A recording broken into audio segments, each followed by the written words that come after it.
Mobile technology cycles quickly. Apple's current flagship is almost 6 months old, and it now faces a surge of brand new Android competitors. For many consumers, the battle between Apple and Samsung will define the year as folks look to part with their hard-earned money. So, it's time for a good old-fashioned grudge match between two phone titans. I'm Juan for Pocketnow. And here's our smartphone showdown between the Galaxy S7 and the iPhone 6s, brought to you by Dbrand. The snarky side of this conversation might point out that Samsung is moving towards the familiar tick-tock strategy that Apple has used since the iPhone 3G, and that the Galaxy S7 in some ways might be viewed as an S6s. And looking at these two phones, there are zero surprises in terms of design. Sure, we've gotten new color options over last year, but at arm's length, the respective styles will look similar to last year's devices. It's on closer inspection we see that Samsung has tweaked the Galaxy S7 more than Apple ever has for an iPhone S series. The S6 flat edges and ever so subtle corner dimples are gone, in favor of the scooped back and curved rear glass found on the Note. Height and width have also been reduced, bringing the overall footprint of the Galaxy S7 with a 5.1-inch screen surprisingly close to the form factor of the iPhone 6s with a 4.7-inch screen. This gives the GS7 a noticeable advantage in screen-to-bezel ratio, and in my tiny hobbit hands, both devices are fairly easy to use one-handed. Though I still have a slightly easier time reaching the home button on the 6s than I do on the Galaxy. All buttons on both devices are clicky, offering terrific feel and feedback. And happily, this tactile feel doesn't come with buttons protruding too far from the respective phone bodies. We should be able to back off Samsung for design similarities to the iPhone by now, especially now that the HTC One A9 exists. Though the bottom edge could still almost be mistaken for Cupertino's work if it weren't for the micro USB port. Sorry, Samsung fans, maybe we'll get USB-C next year. For the similarities we find on the front face and sides, the rear designs couldn't be more different, and each phone brings somewhat unique challenges to the table. Samsung's rear glass is striking, if still more prone to fingerprints, and it showcases the large 12-megapixel camera module. The iPhone 6s maintains the wraparound aluminum shell, which has only grown a tiny bit thicker from the iPhone 6, and includes the same protruding camera lens cover. Samsung has done a fantastic job of syncing that module and lens into the body of the GS7. These phones in daily use are almost opposites in terms of hand feel.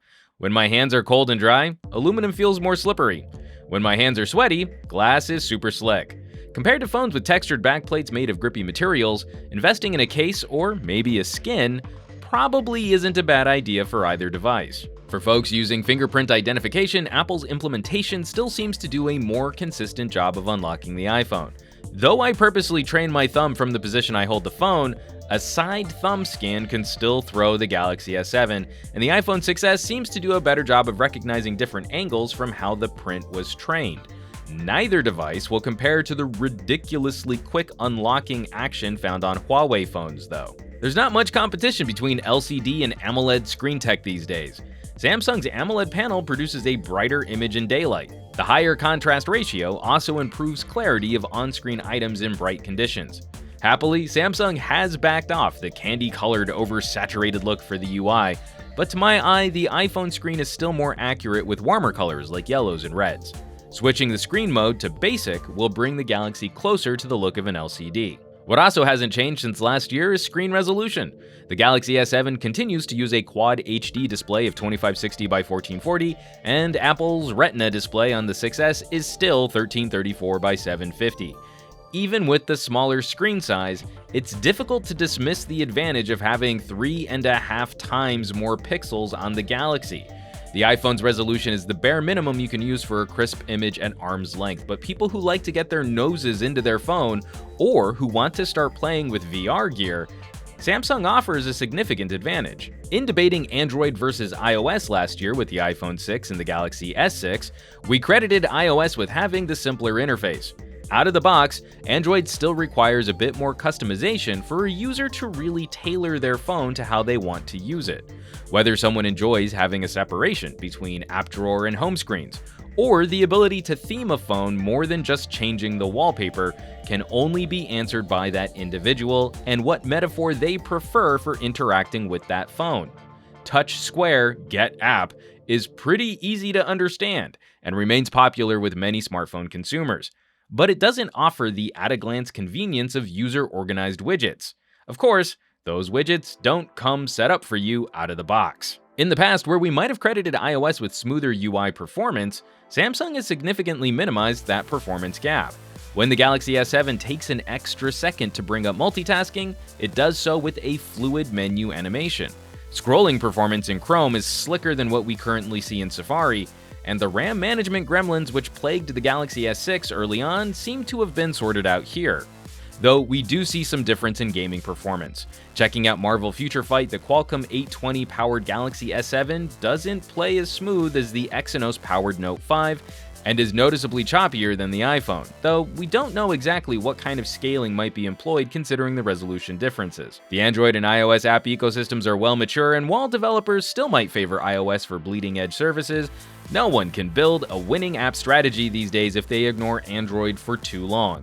You really can't pick a winner between Android or iOS if you're just looking at the number of apps in the store. Now, the Galaxy S7 might frustrate some Android fans though, as there still doesn't seem to be any option in the App Store to automatically alphabetize your apps. For less commonly used services, it's nice to know where to look based on spelling, but Samsung requires users re-alphabetize manually with each new app installation. And I'm still gonna be a cranky old man about the fact that we can't get a single column settings menu anymore. What's interesting, coming from last year's comparison, is watching Apple expand how you can interact with the iPhone by incorporating pressure gestures. We can't rightfully declare that the iPhone offers simpler navigation through the UI anymore. Android remains consistent with dedicated home, back, and multitasking keys, but to fully use the iPhone 6s, a user has to rote memorize which apps can interact with 3D Touch and whether those options are even worth interacting with. It's nice that we can take some of the pressure off of the home button by multitasking through a gesture, but this press and slide doesn't work as consistently as a home button double tap. It's tough to reach when holding the phone right-handed, and just isn't as easy to trigger as having a dedicated multitasking key. Samsung also offers the superior one-handed mode. Pulling the screen down on the 6S won't always help when you have to reach across the screen to hit a back button. This mini screen on the Galaxy S7 can help those with even the most petite hands access the full device with a minimum of repositioning it in your hand. The two company philosophies remain unchanged: customization versus consistency. But the early transition of adding more controls to iOS without adding more buttons hasn't been particularly graceful. Moving to cameras, it's exciting watching Apple increase sensor resolution and Samsung reduce sensor resolution to meet at 12 megapixels, 4032 by 3024. While those resolutions match, the sensor size advantage and inclusion of optical image stabilization provides for noticeably better low light sensitivity and a softer blur to background elements in the photos taken with the Galaxy S7. Samsung still exposes brighter than Apple in most situations, brighter than they need to. But the difference is narrower than in previous years, and Samsung's sensor exhibits fantastic dynamic range. Not surprisingly, the iPhone now uses a more aggressive noise reduction profile for indoor lighting situations. Fine details will be splotchier. This is a byproduct of not having as much surface area for larger pixels to soak up light. Both phones shoot natively in a 4:3 aspect ratio, but Samsung uses a slightly wider lens, a 27mm equivalent over Apple's 29mm equivalent, delivering a wider field of view. Samsung's dual pixel focusing tech does seem to provide faster responses than Apple's system. Apple's animation for focus lock is a bit more pleasant, but reacquisition is noticeably quicker on the Galaxy. Samsung also scores a victory for front-facing camera performance. The wider lens is easier to nail that selfie, which also shows off the location behind you. It's surprising to see Apple implement the more aggressive color on indoor lighting situations, exaggerating the pigment of my skin. And if you ever want to shoot video or do some vlogging, Apple will only let you shoot 720p video, while Samsung can deliver 4 times that resolution from the front camera, Quad HD, to match the phone's screen resolution. For actually controlling the camera, Apple has been extremely conservative in adding features to the iPhone camera app. This creates a somewhat bizarre situation where you have to completely leave the app to change settings like video resolution. Also, in maintaining this sliding action to move between photos and videos, we still have a square crop option, but there's no widescreen crop option. We can add filters to photos, but this area is deactivated for any controls or filters in video. And toggling HDR and flash settings, the app moves the control target on you. Tap here to get options, then move over to your composition window to find tiny yellow text to change the setting. If you miss that tiny text, the camera thinks you're trying to focus. This app really hasn't aged very gracefully and is in need of an overhaul as consumers rely more and more on their phones for content creation. Samsung, on the other hand, has managed to maintain a fairly simple-to-use auto mode while including a pro mode with full manual controls for those who want them. Resolution and aspect ratio are easy to alter from your composition window. HDR and flash settings toggle in place, they don't move the target on you. Filters work for both stills and 1080p video. And while it's frustrating that video options block your composition window, at least altering these settings don't require you to completely leave the camera app. Overall, Samsung maintains a healthy lead over Apple for camera prowess, even with the two producing the same resolution images. We'll have a separate video reviewing the Galaxy S7 camera in excruciating detail, but early usage is pointing to this being a formidable performer. Taking a listen to audio, the fight is fairly close for speaker playback. The iPhone is about 2 decibels louder on average, but it produces a thinner, duller sound. The Galaxy S7 isn't quite as loud, but the audio produced is fuller with better separation between instruments and a little more bass.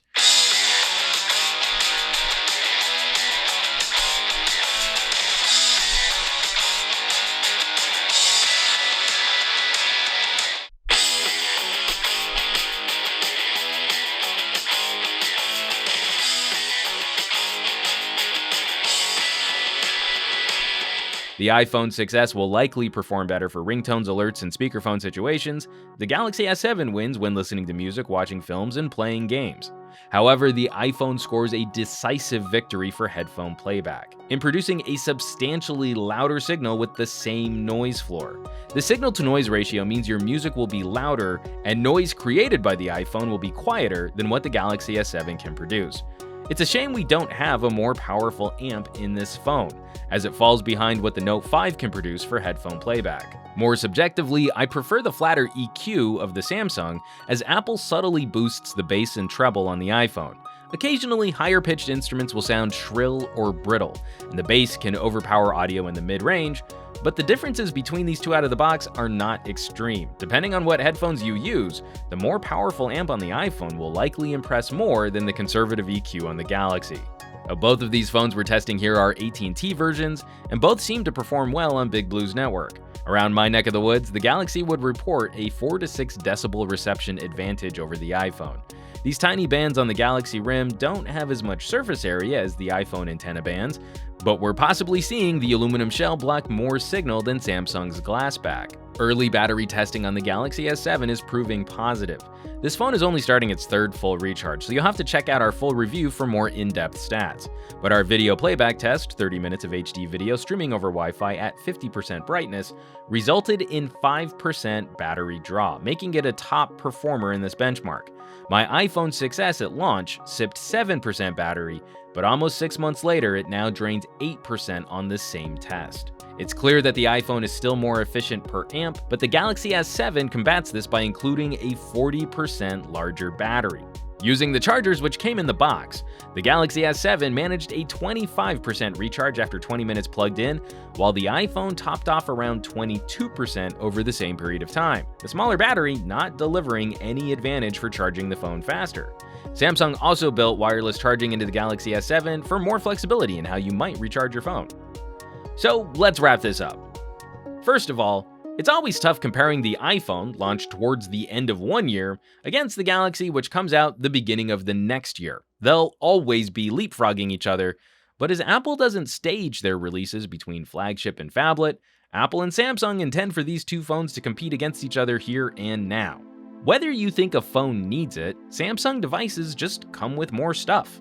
40% more battery, twice as much storage with the ability to add more, twice as much RAM, 3.5 times more resolution on a brighter screen, a bigger camera sensor, a heart rate monitor, water resistance, wireless charging, and even this nifty little USB OTG adapter in the box. Now that Samsung has refined the build quality and aesthetics for their phones, the pricing tables have turned, and the base model Galaxy S7 sells between $20 and $50 more than the iPhone 6s depending on carrier. Apple has the louder headphone jack, a hardware mute switch, a reversible cable, and 3D touch. iOS is a familiar operating system. But we see some of the challenges in adding new features to the simpler UI, making it not as simple as it used to be. For the last couple generations of phones, it's been getting more difficult to point to an area where Apple really truly excels. For most consumers, people will likely stay with whatever ecosystem they started using in the first place, and we're not likely to recommend people switch sides over one phone. But as a consumer, where is your money actually going here? We're sure you have thoughts, and we want to hear them. Can Samsung sway iOS users over to Android with more features and better hardware? Can Apple bring increasingly complicated new technology to iOS without disrupting the ease of use? And is the flagship battle even worth fighting anymore, as lower-cost mid-rangers are becoming more attractive? Drop us a comment below, and hopefully we can get into some fun debates. Our review coverage of the Galaxy S7 is brought to you by Dbrand. Looking for a way to add some grip and eliminate the fingerprints from your shiny new S7 or S7 Edge? Dbrand has you covered. Check out dbrand.com/galaxy or visit the link in the description below to customize yours today. As always, thanks so much for watching. Be sure to subscribe to this channel for more reviews and comparisons, and hit that thumbs up button to help us out with a little extra positive reinforcement. For Pocketnow, I'm Juan Carlos Bagnell. You can chat me up on Twitter and Instagram at SomeGadgetGuy, and I will catch you all on the next video.